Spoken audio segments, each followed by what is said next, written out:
kita kadang-kadang kita tak tahu pasal apa Nabi ni mai. Kenapa Allah hantar Nabi ni? Kalau saya tahu kenapa tujuan Nabi ni, mungkin saya tak akan buat hadis palsu tentang terung, hadis palsu tentang makanan, hadis palsu tentang ayam putih yang kita sebutkan. Ad-dikul abyad habibi wa habibu habibi. Ayam putih kekasihku, ada hadis palsu. Dan kekasih ayam jantan putih, kekasihku. Dan kekasih pada kekasihku Jibril. Sebab tu orang Melayu ada percaya sembelih ayam putih buang nazak tu. Siapa dia yang jahabizatul ulama? Ulama-ulama hadis bangkit, jahabis kata Ibn Salah, yang bangkit untuk hadapi hadis-hadis palsu. Dengan nak semak macam mana? Macam mana kita nak tahu kata tok nek kita kata dulu kalau kita tak jumpa dah? Macam mana kita nak tahu orang yang 1000 tahun dulu kata kalau kita tak jumpa dah? Tak ada cara. The only way untuk tahu benda ni ialah melalui jalan sanad, narration, melalui jalan periwayatan, fulan daripada fulan kepada fulan. Authenticity hadis itu dikaji melalui riwayat. Kalau tidak, orang boleh berbohong. Tetapi ulama-ulama di samping meletakkan masalah sanad, mereka meletakkan supaya kita mempunyai satu gambaran yang jelas. Siapa Nabi kita ni? Dia ni nak main kempen ubat ke? Nak main kempen jualan ke? Nak main ajak orang supaya sebai serban jalan slow ke? Nak suruh orang berperang ke? Apa dia datang ke kita ni? Dia datang ke kita seperti mana permintaan Nabi Ibrahim alaihissalam. Apa dia?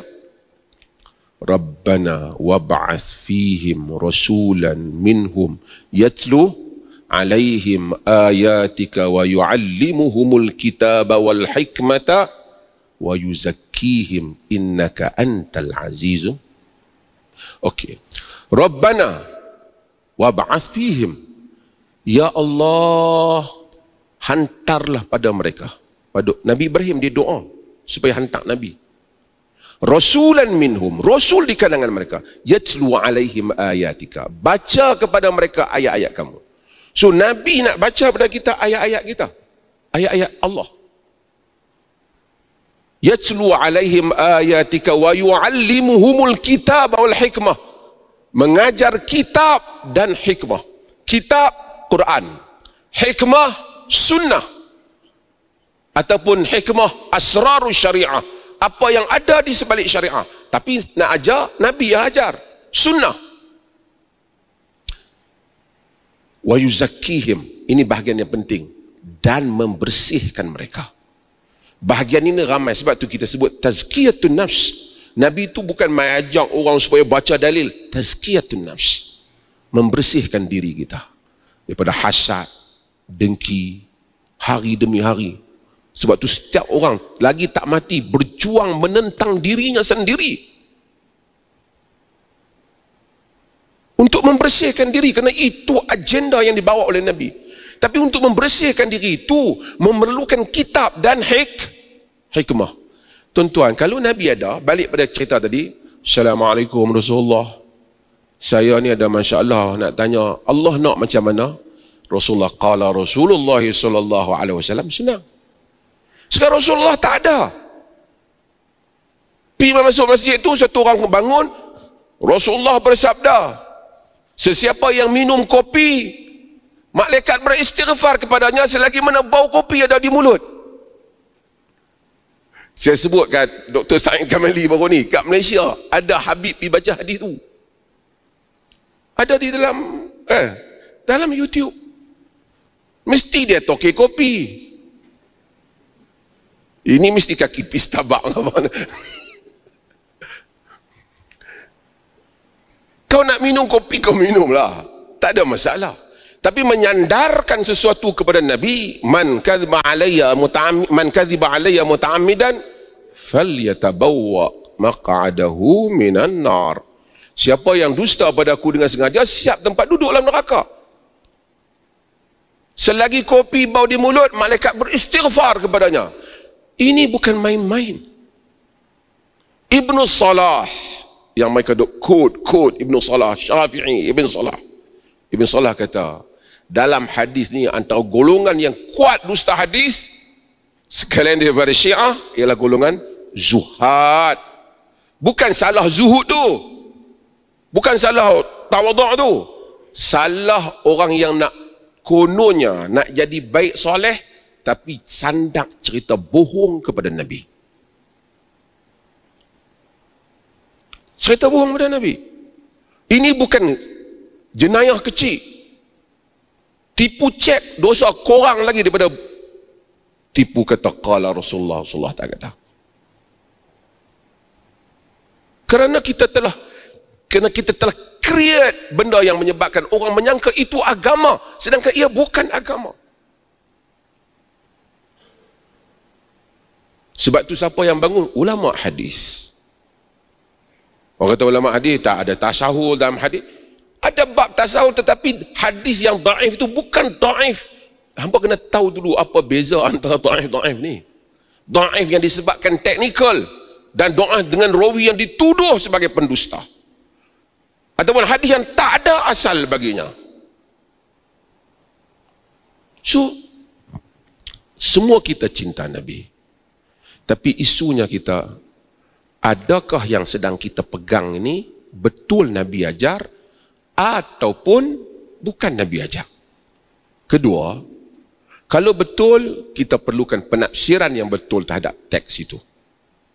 Dan kita juga ketiga mengakui kadang-kala ada khilaf terhadap tafsiran perkataan Nabi. Kita agree.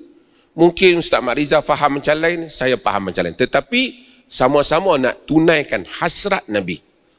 Yang ni saya terlalu buat contoh lah. Ayah kita kata, dulu saya berapa kali buat contoh.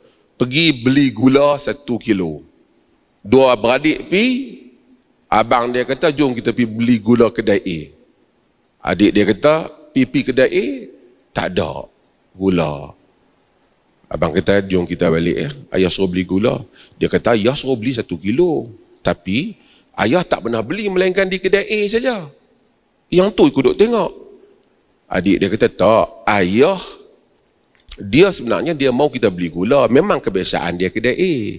Kalau beli kedai B pun boleh juga. Dalam konteks macam tu, dua-dua anak tak lawan ayah dia. Cuma nak memahami apa maksud ayah dia. Mungkin ayah dia kata, pergi beli gula kedai A. Kedai A beli tak ada. Dia kata beli kedai B. Oh ya, ayah dah sebut kedai A. A tu dia buat contoh lah. Yang dia nak gula. Boleh khilaf. Tapi dua-dua nak menunaikan teks. Tapi kalau langsung tak ada teks. Langsung tak ada. Hanya pakai pendapat orang yang tidak benar. Peliknya manusia ni. Angkat slogan ikut Nabi. Angkat slogan sayang Nabi. Tapi bila time nak ikut. Tak ikut Nabi. Ikut Tok Syekh. Amalan Tok Syekh. Kalau Tok Syekh tu betul sama dengan amalan Nabi, tak apa. Itu yang sampai mai. Kalau Nabi pi kanan, guru pi kiri. Kiri ke kanan kita? Dia kata pi kiri. Ni bukan khayal. Betul-betul dia cakap. Sebab ini kena forum lain. Bagaimana golongan agama bukan saja Islam, Christianity, Judaism, siapa yang belajar comparative religion ni, dia akan tahu ada fenomena yang sama. Golongan agama ni dia suka mendominasikan. Kerana manusia ni dia hidup dengan dua. Dia hidup dengan harta, dia juga hidup dengan kuasa. Kuasa ni ada dua. Satu kuasa rasmi, satu kuasa pengaruh. Soft power. Sebab tu orang tu saya duk kata kalau jadi tu imam 70 tahun, 80 tak boleh baca dah. Baca pun telur. Nak buang dia turun imam cukup susah. Bukan kerana dia nak jadi imam sangat. Tapi power di sebalik imam. Orang politik pun macam tu. Dah tua tak nak berhenti lagi. Pilihan raya apa ni? Nak main lagi. Sampingan. Bukan pasal apa? Bukan pasal duit dia tak cukup.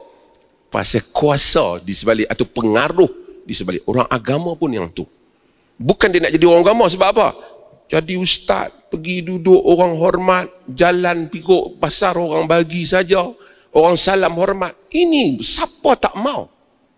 Siapa tak mau? Kalau cakap orang dengar, kata Hamka kan, kata Hamka bajunya pakai pisang sesikat. Dia kritik mufti-mufti di tanah Melayu kan. Pakai sesikat, kata kalau diludah orang ambil ludahnya, dia makan, orang ambil sepihanya, nak kahwin bismillah orang bagi anak dara. Dalam merebut kuasa itu, orang semua mempertahankan pengaruh agama dia. Dan itulah yang menyebabkan pemberontakan berlaku, beberantakan manusia. Bukan kerana Nabi, kerana kita sedang mempertahankan posisi kita antara satu sama lain. Orang agama dengar ni marah lah, marah tak apa. Saya kata dia okey.